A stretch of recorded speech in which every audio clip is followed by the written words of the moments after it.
Dixon and Adamson, in their excellent book, The Challenger Customer, identified 7 different customer types when making a sale.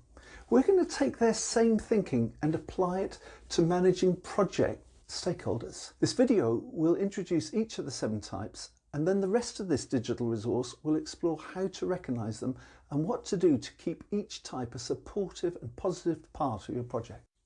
The role of a project manager used to be mainly about timings, resources, QA, that sort of thing. But these days, any significant project has a number of stakeholders from different departments with different agendas and different needs. So a PM these days, while still juggling all of those project needs, also has to be able to manage and keep on side what is often quite a dysfunctional group of stakeholders. Part of the answer to this lies in understanding the different types of stakeholder. So let's take a look at them.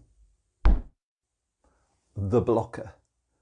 This is a negative presence in the group, and your main role is to minimise their impact and input. That's it. However, there is one vital thing to remember if you have a blocker as part of your stakeholder group, and that is never take anything that they say personally. It may sound personal, but it almost certainly says more about them than it does about you and the way you're managing the project. The friend. This is the stakeholder who enjoys all the relationships that the project creates. I sometimes refer to them as the flirt. They can be so enjoyable to spend time with and make all the right noises, but beware. Friends often don't end up delivering on the content of your conversations and therefore take up your time without delivering results. The climber. The stakeholder who is looking for personal gain in every transaction. These can be really powerful allies, but beware.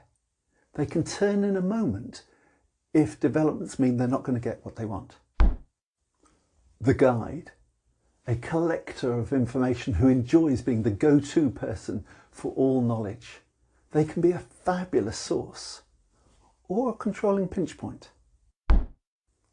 The go-getter. These are people who can take ambiguous plans and turn them into actions. They tend to be more trees than forest in that they can explain how to do something much more easily than why it should be done. The teacher.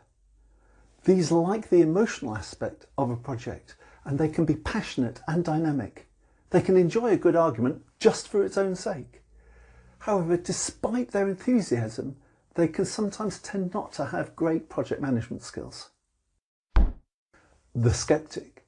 Skeptics like precision and certainty, and the organisation often knows this, so skeptic support is often a real vote of confidence.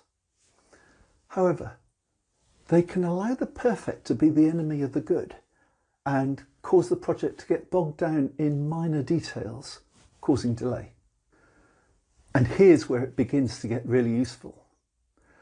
The friend, the climber and the guide, while potentially really valuable members of the team, are all talkers. They can appear cooperative, but all take up time while not making much progress. So beware the fact that these people often feel like the most encouraging to spend time with, but are often the least likely to move the project forward. On the other hand, the go-getter, the teacher and the skeptic, who all feel like harder work, often act as mobilisers who, once brought on side, will prove worth the effort as they create momentum within the stakeholder group. You may have recognised your current stakeholder team as we've gone through these brief descriptions, but if you're struggling, the next activity will help you to pigeonhole them more effectively.